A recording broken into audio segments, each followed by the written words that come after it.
A specimen of germanium, germanium semiconductor है, इसको absolute zero temperature पे रख दिया गया, ठीक है।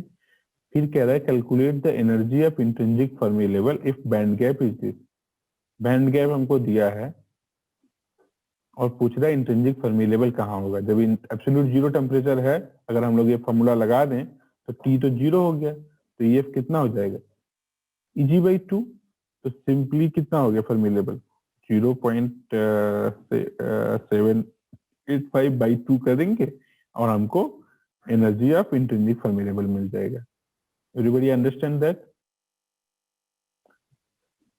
एंड देन नेक्स्ट चीज क्या पूछ रहा है, how much this value will change when temperature of specimen raise to room temperature. Room temperature माने हम लोग बोल दें कि 27 डिग्री सेंटीग्रेड। तो टी कितना हो जाएगा, उसको हम लोग केल्विन में करेंगे तो 300 केल्विन हो गया, ठीक है। फिर क्या बोले कि जब ये कह दोगे कि टेम्परेचर हमको पता चल गया तो हमको एमएच और एमई तो पता चलना चाहिए। तो ये यहाँ पे दिए है कितना है, 0.58 एमई, 1.02 एमई, इसको यहाँ पे रख देंगे और हमको नंबर मिल जाएगा। So you just know this formula, you can solve this numerical less than 5 minute. ये बोला कि 5 मिनट में करना चाहिए, you can do it in less than 5 minute just. So, do you understand? If you know this formula, don't forget about its derivation. You know this formula. Can you solve this problem? This is just Q3. Anybody who don't understand, please tell. If तुमको ये समझ नहीं आ रहा है कि अगर हमारे पास ये फॉर्मूला हो तो हम इस प्रॉब्लम को जो लोग अभी भी समझ नहीं पाए कि वो लोग इसको सॉल्व नहीं कर पाएंगे, वो लोग बताएं तो मैं उनको फिर से समझाऊंगा।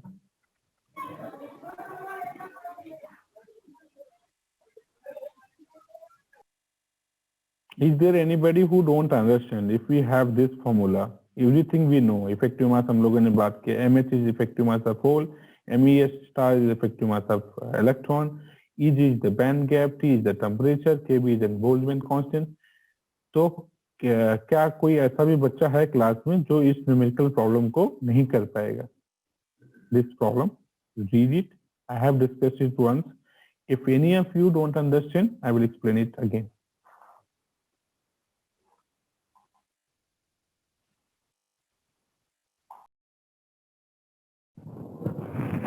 ओके, तो अभी करीब हम लोग 5 मिनट हो गया होगा, तो किसी को कुछ नंबर आया है क्या, किसी ने सॉल्व किया इसको? सर जीरो टेम्परेचर पर 0.392 इलेक्ट्रॉन वोल्ट आ रहा है और 0.4025 आ रहा है और सर रूम टेम्परेचर पर 0.402। सॉरी फॉर मैं थोड़ा सा कुछ नहीं करा था। एक तो 0 केल्विन टेम्परेचर पे आएगा और एक जब हम लोग 300 केल्विन कह रहे हैं, तो दोनों में नंबर, एक तो जैसे आकांक्षा ने बताया शायद, हाँ आकांक्षा, कि सर जीरो टेम्परेचर पर 0.392। 0.392। और किसी का कुछ अलग आ रहा है? नो सर, सेम आ रहा है। बोलो, सबको सबका नंबर यही आ रहा है? Yes sir. Okay, so this is correct answer.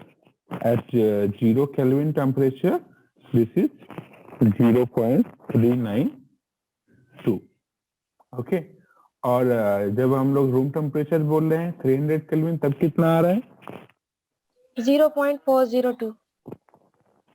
0.402। 0.402। और सबका भी यही आ रहा है कि किसी का कुछ अलग आ रहा है? Okay, so it seems this is the number. अगर हम इन दोनों को देखो घटाएंगे, अगर हम क्या करें कि जो 0 केल्विन है वो जो वैल्यू है और जो 300 केल्विन पे जो वैल्यू है उसको हम एक दूसरे से घटाएं, तो we get a very small number, 0.0095 electron volt. मतलब ये है कि इंट्रिंसिक सेमीकंडक्टर के केस में अगर हम टेम्परेचर बढ़ाते भी हैं कभी भी जो फर्मी लेवल है वो उसके मिड में ही रहता है, बहुत थोड़ा शिफ्ट होता है, लेकिन जब डोपिंग होता है तो ज्यादा शिफ्ट होता है। एंड इफ यू रिमेम्बर हम लोगों ने इसको कैलकुलेट किया था। ये जो पहला प्रॉब्लम है दिस इज सेम प्रॉब्लम, जैसे कि हम लोगों ने अभी प्रॉब्लम सॉल्व किया उसी तरह का प्रॉब्लम है। यहाँ पे इनका इतना शिफ्ट हो रहा था।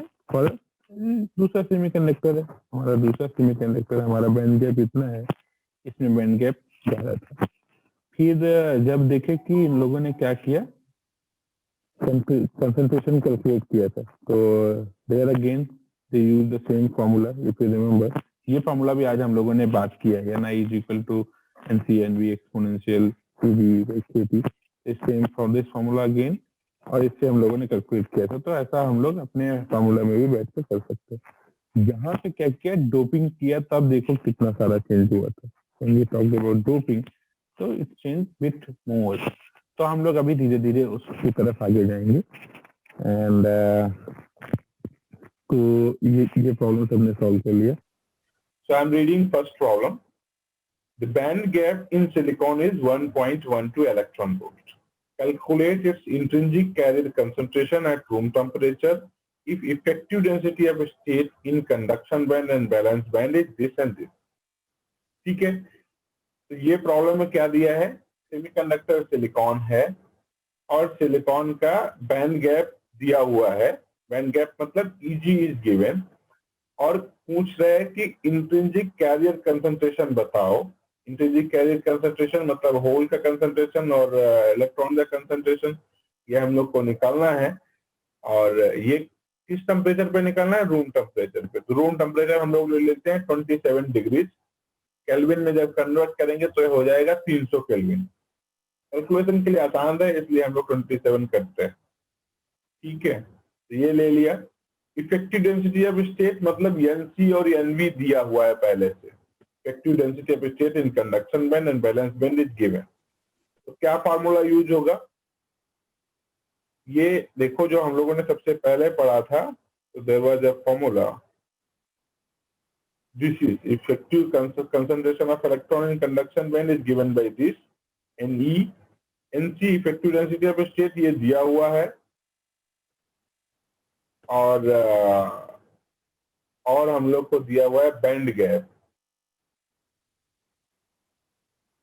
तो ये तो हमारे पास इसमें जो है, इसमें फर्मी एनर्जी का बात कर रहा है, ये तो हमारे पास नहीं है। लेकिन एक फॉर्मूला इसके लिए भी पढ़ा था, this is the formula you see. जब दोनों को मल्टीप्लाई करके फॉर्मूला बनाया था तो Ni square is equal to NC/Nv bracket में माइनस Eg/kV/T। Eg दिया हुआ है, टेम्परेचर दिया हुआ है, Kv is an constant, Nc और Nv दिया है। Effective density of state in conduction band Nc, effective density of state in valence band Nv, Eg is the band gap, T is the temperature. बस इस फार्मूले में रखना है और कैलकुलेटर लेके इसको इसके आंसर तक पहुंचना है। तो आई थिंक मैंने सब कुछ इसमें एक्सप्लेन कर दिया है। Now you will be able to solve this problem. तो अभी 10:19 हुआ है, हम लोग एक ब्रेक लेंगे 10 मिनट का। उस 10 मिनट में अपना कॉपी कलम लो और कैलकुलेटर लेके इसको सॉल्व करने की कोशिश करो। और कुछ प्रॉब्लम आता है तो मुझे बताना। हालांकि एक तुम लोग की जानकारी के लिए भी बता दूं कि ये प्रॉब्लम का सोल्यूशन भी इसी पीडीएफ में अवेलेबल है, but we will be discussing it. ऐसा ना हो कुछ समझ में नहीं आ रहा है तो प्रॉब्लम किताब में तो सब कुछ लिखा होता है। So you just attempt this first problem and try to under. जैसे मैंने तुमको बताया कि इसमें बैंड गैप दिया हुआ है, टेम्परेचर दिया हुआ है, NC/Nv दिया हुआ है, and we have a formula. तो now just you need to put this values in formula and calculate. Okay, सबका अगर यही आ रहा है तो मानेंगे कि सही आंसर है। बाकी तो सिंपल फार्मूला में रखना था। कुछ प्रॉब्लम्स इन्होंने इसमें सॉल्व किया हुआ है, पता नहीं वही प्रॉब्लम्स है। ये देखो पहला प्रॉब्लम सॉल्व किया हुआ है, तो यू सी ये आता है 3.19 10 to the power 15 पर मीटर क्यूब। कैसे आया है देख लो, सारा सोल्यूशन भी यहाँ पे है। ये इक्वेशन फार्मूला लगाया जो हम लोगों ने बोला था, Nc और Nv का वैल्यू दिया हुआ है, this is minus Eg/kV/T KV/2, तो EG का वैल्यू दिया हुआ है, KV और T को मल्टीप्लाई किया, KV इज ए कांस्टेंट का वैल्यू रखा और T से मल्टीप्लाई किया, उसको EV में ही कन्वर्ट कर लिया। थोड़ा सा डायरेक्ट कैलकुलेशन दिखा रहे हैं, but that is how we should get the answer. Answer यही है। किसी का आंसर इनके आंसर से अगर मैच नहीं कर रहा है तो समझ लो इसीलिए हम लोग को प्रैक्टिस करना जरूरी होता है।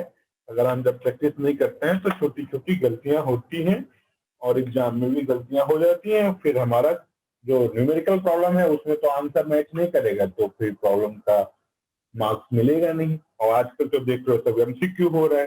अब MCQ में अगर हमने गलत नंबर टिक कर दिया तो सारे नंबर चले गए। इसलिए हम लोगों को एक कॉपी बनाना चाहिए, उसमें सारे फार्मूले लिखने चाहिए और जो भी न्यूमेरिकल प्रॉब्लम हम लोग यहाँ डिस्कस करते हैं या कहीं पे और भी मिलता है, कहीं असाइनमेंट में मिलता है, तो उनको हम लोग को सॉल्व कर लेना चाहिए। सॉल्व कर लेने से जो नंबर का कैलकुलेशन है, भले कैलकुलेटर से करो फिर भी गलती हो जाती है, क्योंकि हम लोग हर बार बच्चों को पढ़ाते हैं तो हमको पता है कि बच्चे इसको सोचते हैं कि ये तो हो जाएगा, फॉर्मूला में ही रखना है, और फिर कहीं ना कहीं छोटा मिस्टेक हो जाता है और न्यूमेरिकल प्रॉब्लम का नंबर गलत आएगा, तो फिर आंसर गलत हो गया तो नंबर मिलेगा नहीं। ठीक है। So I hope other people who are trying, some of you will be getting this answer. अगर किसी का ये आंसर नहीं आ रहा है तो हम जैसे ये NI स्क्वायर यहाँ पे है, तो ये NI स्क्वायर आया, फिर उसको अंडर रूट लिया। हालांकि ये सब काफी सारी चीजें हम लोग जब साइंटिफिक कैलकुलेटर यूज कर रहे होते हैं तो we can put these things directly in calculator और सिंपल सा रिजल्ट आ जाता है। कई बार ऐसा होता है, बट ये भी प्रैक्टिस का ही बात है। अगर हम प्रैक्टिस नहीं करेंगे तो प्रॉब्लम होगा। जैसे यहाँ पे देखो तो ये नंबर डायरेक्टली रख दिया गया, इसमें तो कुछ किया नहीं गया। इजी ऐसे दिया हुआ है, वो भी ऐसे रख दिया गया। KB और T का था तो ये EV में KB का जो वैल्यू होता है ये हम लोग ऐसे याद कर सकते हैं। कहीं पे एक फॉर्मूला बना लो, KB और T, उसको इलेक्ट्रॉन वोल्ट में कन्वर्ट करेंगे, क्योंकि EG हमेशा इलेक्ट्रॉन वोल्ट में दिया रहेगा, तो ये भी इलेक्ट्रॉन वोल्ट में रहेगा। अगर ये जूल में रहेगा, इलेक्ट्रॉन वोल्ट में रहेगा, तब तो गड़बड़ हो जाएगा। तो हमको इसको इलेक्ट्रॉन वोल्ट में कन्वर्ट करना होता है। तो you see for room temperature KBT का वैल्यू ये है। ये हम लोग और भी कहीं एक न्यूमेरिकल किए, उसमें भी ऐसे ही था। तो you can directly right this number और या अपने कॉपी में, मतलब ये कोई टीचर नहीं कर सकता, ये तुमको खुद से करना ही पड़ेगा। जो प्रॉब्लम सॉल्यूशन है, प्रैक्टिस प्रॉब्लम है, ये हम जब खुद से करेंगे। और ये कैलकुलेशन मैथमेटिक्स करने से थोड़ा दिमाग शार्प होता है। तुम लोग बीटेक के बच्चे हो, तुम लोगों ने पहले ही काफी कुछ पढ़ा लिखा किया है, तो तुमको कोई मैथमेटिक्स से डर लगने वाला तो है नहीं। सिंपल कैलकुलेशंस है। फिजिक्स पार्ट में बता सकता हूँ कि ये फॉर्मूला कैसे आया, और फॉर्मूला जैसे हम लोगों ने डिस्कस किया, but calculation you have to do, there is no other way. For hint, you see, everything is written. So I hope all of you understand what it is. This PDF document is with you, all solution is with you.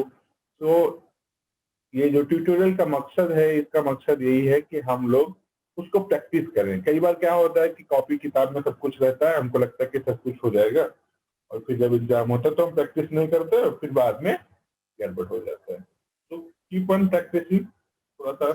Sir हाँ बोलो sir हाँ sir हमें ये पूछना था कि जैसे मैं ये क्वेश्चन सॉल्व कर रही थी, तो इसमें मैंने जैसे एक्सपोनेंशियल अंदर रखा है, माइनस में मैंने रखा 1.12 इंटू, क्योंकि वो इलेक्ट्रॉन वोल्ट में था तो मुझे उसमें चेंज करना था, तो 1.6 इंटू 10 टू द पावर रखा, और नीचे बोल्ट्जमैन कांस्टेंट रख दिया, क्योंकि मुझे ये 0.025 वैल्यू नहीं पता थी। तो और रूम टेम्परेचर 300 रखा और 1.38 केबी की वैल्यू रख दी। तो सर इसको सॉल्व करने पर जब एक्सपोनेंशियल में हम कैलकुलेटर में रख रहे हैं तो मेरा जो वैल्यू आ रहा है वो 10 नहीं 13.6 समथिंग आ रहा है। 13.6 मतलब ये मतलब 13 यहाँ पे आ रहा है। मेरा ये यस सर 10 नहीं आ रहा है सर। मैं ये पूछ रही थी कि जैसे ये exponential -1.12 electron volt upon 0.025 electron volt रखा है, तो जब हम लोग एक्सपोनेंशियल में इसकी पावर लेंगे इसको सॉल्व करके, तो वो इलेक्ट्रॉन वोल्ट में लेंगे या इलेक्ट्रॉन वोल्ट को चेंज कर देंगे तब लेंगे? देखो पूर्वा, ये होता है जब हम कुछ भी कहीं भी तुम देखो, जब एक्सपोनेंशियल में कुछ e to the power something और वो सीरीज अगर खोले तो बढ़ते जाता है, तो this quantity has to be unitless. तो ऊपर का भी जो है वो भी इलेक्ट्रॉन वोल्ट है, नीचे का भी इलेक्ट्रॉन वोल्ट है, तो यूनिट यूनिट खत्म हो जाएगा, इसका कोई यूनिट नहीं है, this is just a number. ठीक है, लेकिन हमको ये ध्यान रखना होता है कि हम जो ऊपर रख रहे हैं नीचे रख रहे हैं सेम ही है। तो जैसे इसमें ईवी रखा है, ये भी ईवी रखा है, तो तुमने इसको उसमें कन्वर्ट कर लिया जूल में, इसको 10 to 1.6 × 10⁻31 से मल्टीप्लाई कर लिया, तो ये जूल में हो गया। केबी का वैल्यू तुमने वैसे ही फिर एमकेएस वाला रख दिया, टी तो टेम्परेचर ऐसा ही होता है। तो this should be no issue if you are convert, either you convert this thing in eV or you convert this thing in joule, so you converted this thing in joule, so there should be no issue।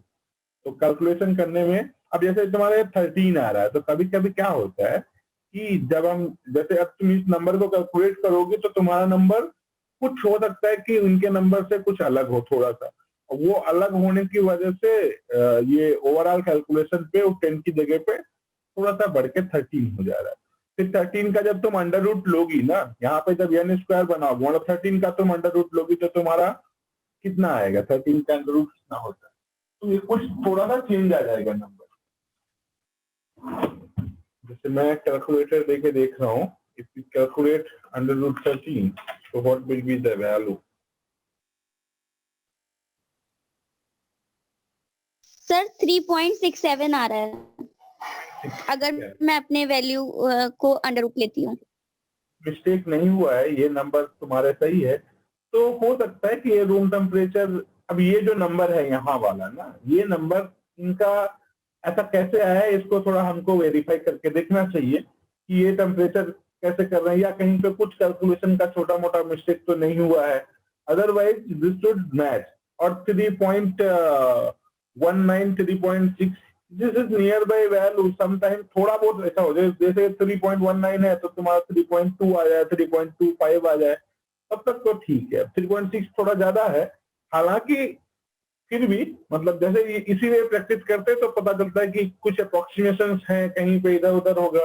तो जो जो इसके options भी रहते हैं वो generally तुम देखोगी जब ये ऐसा क्वेश्चन एग्जाम में आएगा, तो उसके ऑप्शन में या तो यहाँ पे चेंज होगा या तो ये नंबर बहुत ज्यादा चेंज होगा।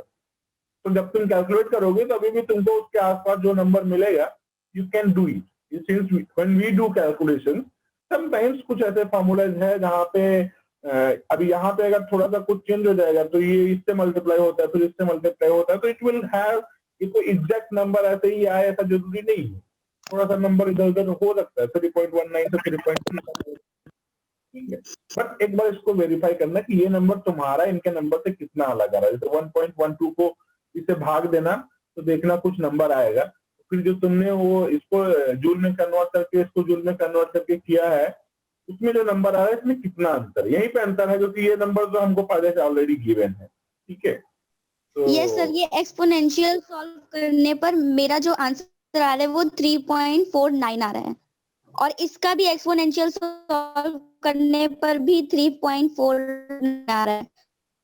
ओके, तो उसके बाद फिर कैसे प्रॉब्लम होगा? एक्सपोनेंशियल सॉल्व करने पे इससे मल्टीप्लाई करने के बाद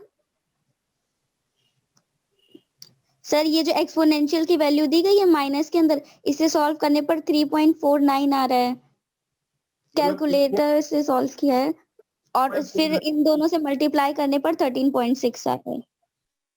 ओके, मैं जरा एक बार इससे ट्राई कर रहा हूँ।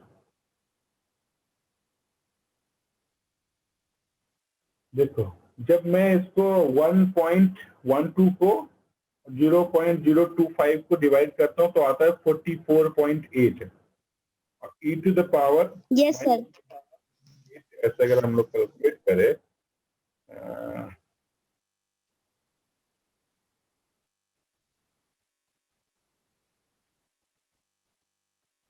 तो ये सिंपल, मतलब ये अगर कुछ ये मिस्टेक्स नहीं कर रहे हैं तो इसमें तो ये नंबर कितना आया तुमने बोला एक्सपोनेंशियल वाला, ये पूरा पूरा अगर टर्म हम लोग इसका बात करें तो इसका नंबर तुम्हारा कितना आ रहा है? 3.49। 3.49।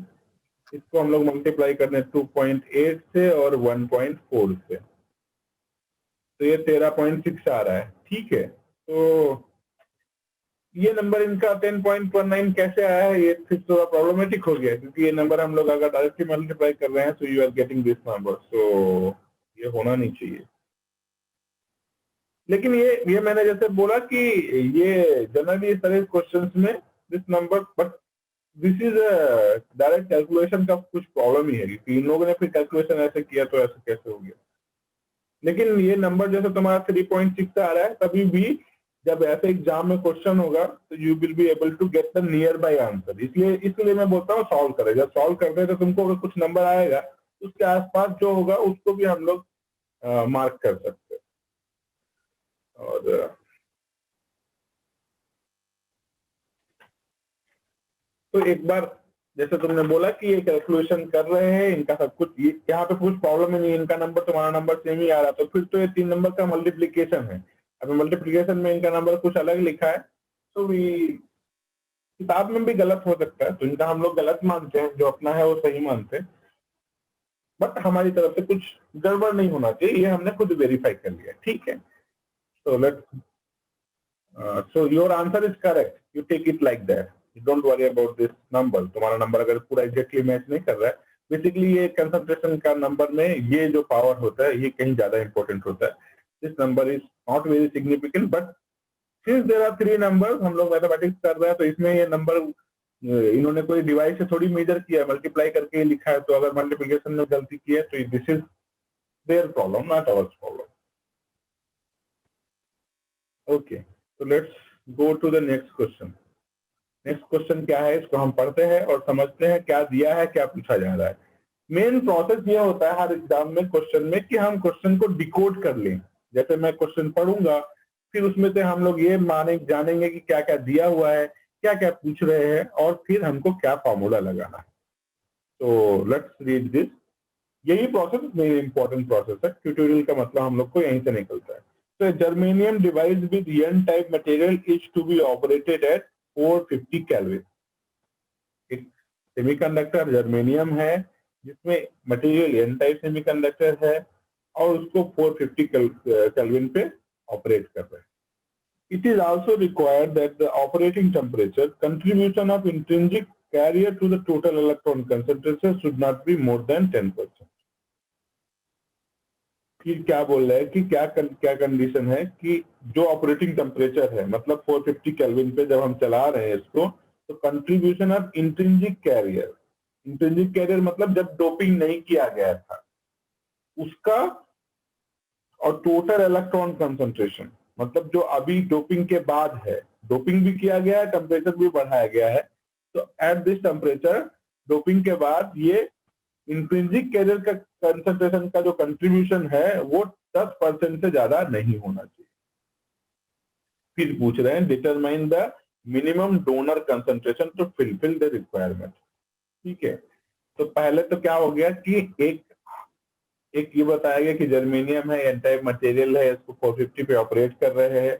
फिर ये बोल रहे हैं कि जो हम लोग इसको जब ऑपरेट कर रहे हैं तो 10% से ज्यादा इंट्रिंसिक कंसंट्रेशन नहीं होता, मतलब जो इंट्रिंसिक कैरियर्स है जब डोपिंग नहीं हुई थी उसको अगर इस टेम्परेचर पे ऑपरेट करते तो इनकी जो वैल्यू होती, और अभी जो है वो ये 10% से ज्यादा नहीं होना चाहिए, मतलब डोपिंग इतनी ज्यादा हो कि 90% तो वो बढ़ जाए, इंट्रिंसिक कैरियर इलेक्ट्रॉन कंसंट्रेशन बढ़ जाए डोपिंग की वजह से।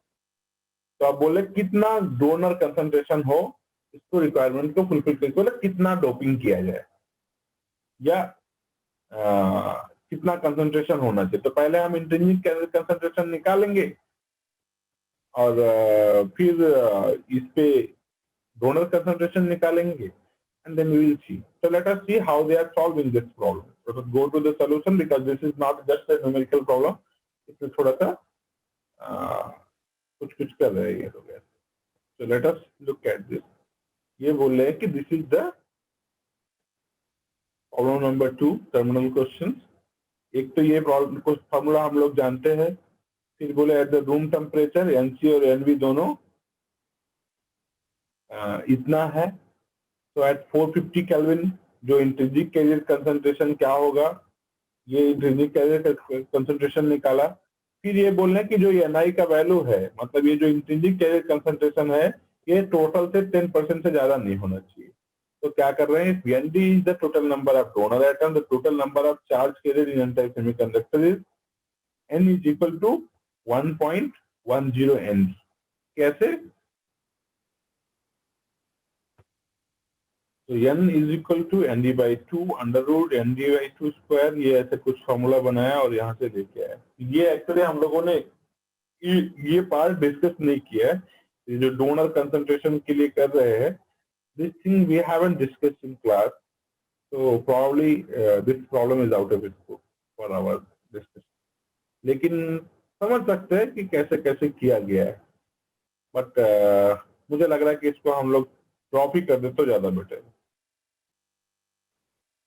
प्रॉब्लम इनकी समझ में आया, कैरियर कंसंट्रेशन इन लोगों ने निकाला और उसके बाद में बोले कि 10% से ज्यादा नहीं होना चाहिए, इसलिए वो ये जो n है, n should be equal to 1.10 Nd, और यहाँ पे n इसकी जगह पे Nd रख दिया और इसको कैलकुलेट किए हैं ये, फिर उसके बाद में इसे डोनर कंसंट्रेशन निकाले। तो लॉजिक इज ओके, बट ये फॉर्मूला वगैरह हम लोगों ने इस तरह से डिस्कस नहीं किया, तो वी कैन स्किप दिस। इसमें कई सारी प्रॉब्लम्स हैं। Okay, let us read this problem. Third problem इसका जो है उसको हम लोग पढ़ते हैं। Let the concentration of donor atom in silicon is this at room temperature, calculate the Fermi level with respect to intrinsic Fermi level, take the intrinsic carrier concentration this. अब ये पूछ रहे कि ये जो नया फर्मी लेवल है, यहाँ पे डोपिंग किया गया, कितना डोपिंग किया गया ये लोग बता दिए, कितना डोपिंग किए हैं, रूम टेम्परेचर पे है, फर्मी लेवल कैलकुलेट करना है कि इंट्रिंसिक फर्मी लेवल से कितना अलग होगा। ये प्रॉब्लम हम लोगों ने एक किया था, एक प्रॉब्लम जब हम लोग सबसे पहले ट्यूटोरियल में किया था, उसमें एक प्रॉब्लम के 3 पार्ट थे, इसमें ये बताया कि ये एन टाइप है कि पी टाइप है, उसी में डोपिंग का फर्मी लेवल का वो कैलकुलेट किया गया था। तो this problem I think we can handle. ये इंट्रिंसिक कैरियर कंसंट्रेशन पहले से दे के रखा है और डोपिंग कितना दिया गया ये दे के रखा है, और फर्मी लेवल पूछ रहा है कि इंट्रिंसिक फर्मी लेवल से कितना अलग है। तो let us try to look at this.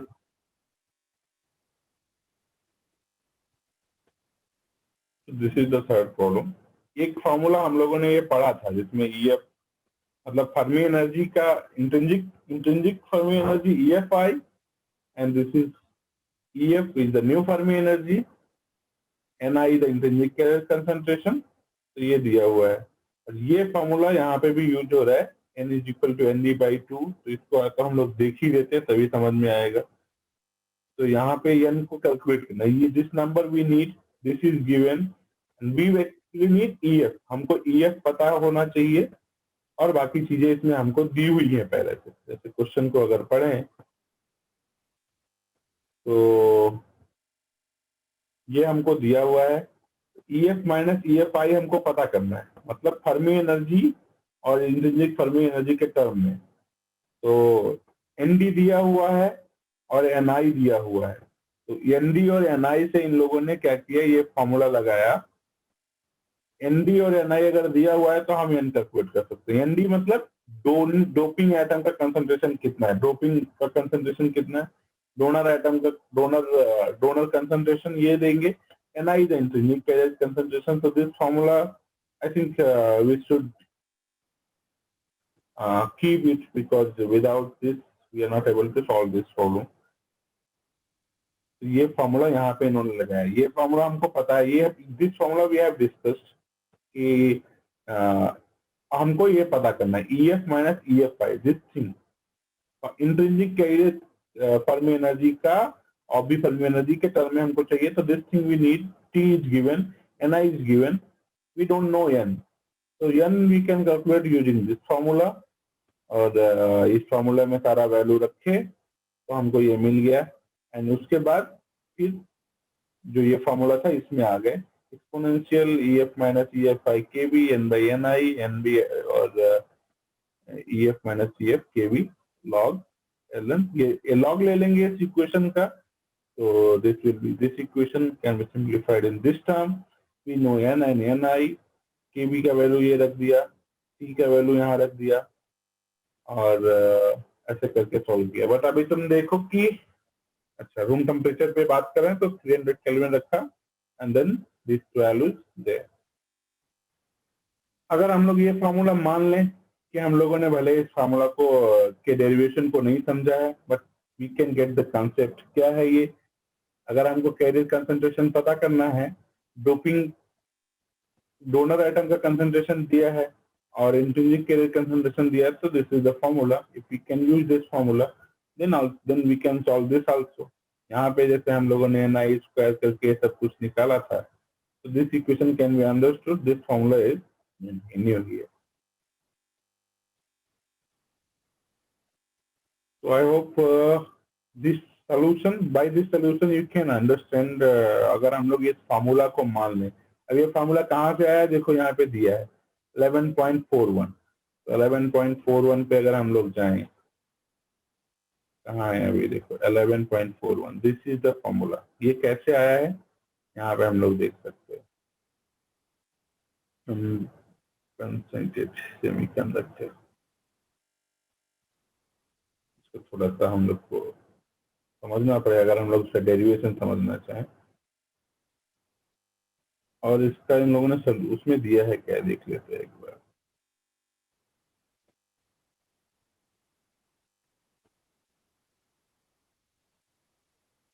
Okay, ये देखो यहाँ पे हम लोग इसको समझते हैं, डेरिवेशन में नहीं जाते हैं। बोल रहा है when an intrinsic semiconductor is doped with both donor and acceptor, मतलब हम इसमें पी डोनर एक्सेप्टर दोनों का डोपिंग कर दें एक ही रीजन में, तो सेमीकंडक्टर ऐसा मिलेगा जिसमें होल भी बढ़ जाएंगे और इलेक्ट्रॉन्स भी बढ़ जाएंगे। अगर एक का किए तो एक ही रखें, मतलब ये ऐसा सिचुएशन है। तो कंसंट्रेशन फिर कैलकुलेट करना हो तो ये फॉर्मूला है, N इज इक्वल टू, अगर एक सेमीकंडक्टर था जिसका इंट्रिंसिक कैरियर कंसंट्रेशन Ni था, उसमें हम डोपिंग कर दें, डोनर का भी कर दें एक्सेप्टर का भी कर दें। डोनर मतलब जो इलेक्ट्रॉन दे सकता है, तो जो पी टाइप जब N टाइप बनाते हैं तो जिससे डोपिंग करते हैं तो समझ लो वो हो गया डोनर, और एक्सेप्टर मतलब जहाँ पे होल बढ़ जाते हैं। तो डोनर और एक्सेप्टर दोनों का डोपिंग किए, उनका अगर हमको ये पता है कितना डोपिंग किए हैं, तो this is the formula. N is equal to मतलब number of electron, electron concentration अगर निकालना है तो ND माइनस NA। ND मतलब जो डोनर आइटम का कंसंट्रेशन डोपिंग किया गया है, minus Na/2 plus under root ND minus NA square by 2 plus NI square. ये ऐसे कैलकुलेट करना है तो इसमें Na माइनस ND करते हैं, ठीक है।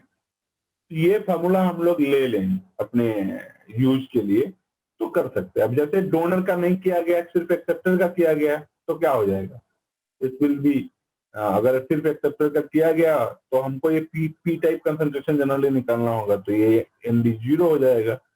N करना हो तो इसमें Na 0 हो जाएगा। इस फॉर्मूला को मॉडिफाई कर सकते हो उसी हिसाब से।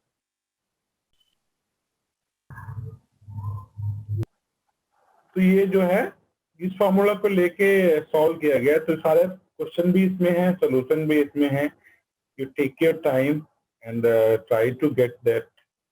कुछ प्रॉब्लम ऐसा नहीं हो सकता है कि हम लोग सॉल्व करें ये,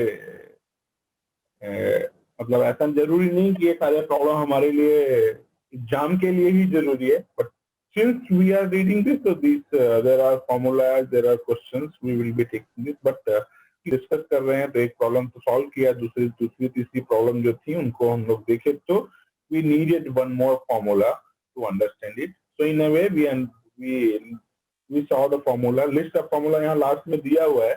Don't go to the derivation, you can go look at this formula, you can practice it, so this thing can be done.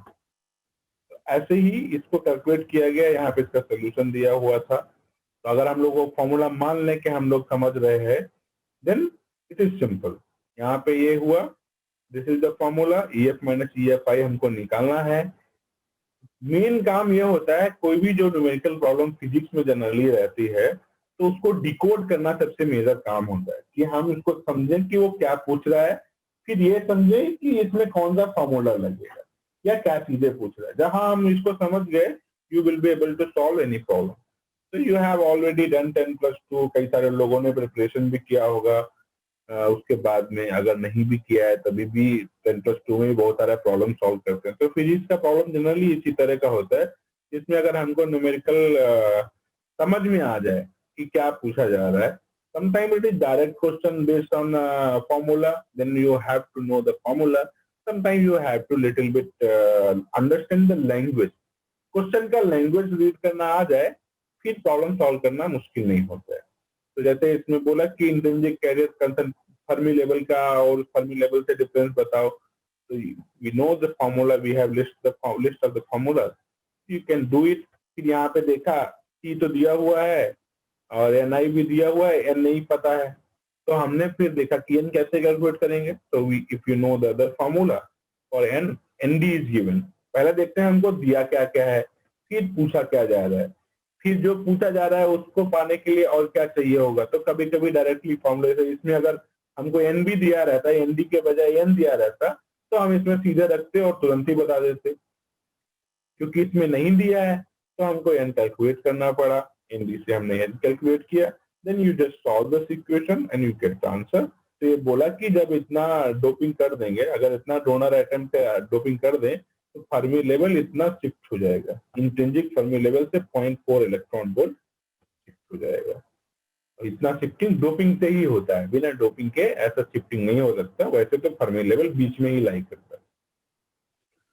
फिर इसमें देखें, अच्छा फोर्थ प्रॉब्लम क्या है उसको हम लोग एक बार देख लेते हैं। तो ये बोला बिल्ट इन पोटेंशियल कैलकुलेट करना है for germanium PN junction if at following dopant concentration at room temperature.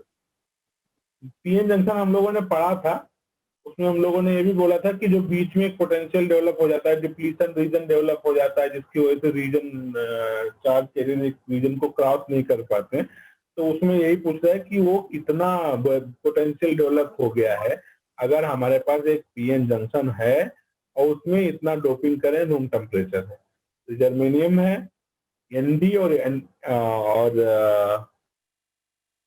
Na, मतलब ND और Na का वैल्यू दिया हुआ है, रूम टेम्परेचर की बात कर रहे हैं। तो अगर हम इसमें देखें तो एक बिल्ट इन पोटेंशियल का फार्मूला था, ये फार्मूला दिया हुआ है कि अगर कोई डिप्लीशन रीजन के पास कितना पोटेंशियल डेवलप होता है, कितना डोपिंग करेंगे उस पर डिपेंड करता है।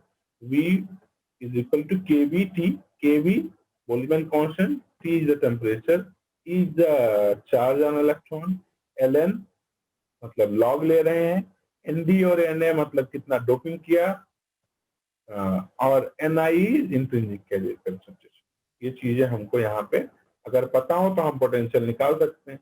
और इसमें दिया देखो क्या क्या है, एक तो जर्मेनियम दिया है और दूसरा टेम्परेचर दिया है और ND और Na दिया है और इंट्रिंसिक कैरियर कंसंट्रेशन भी दिया है।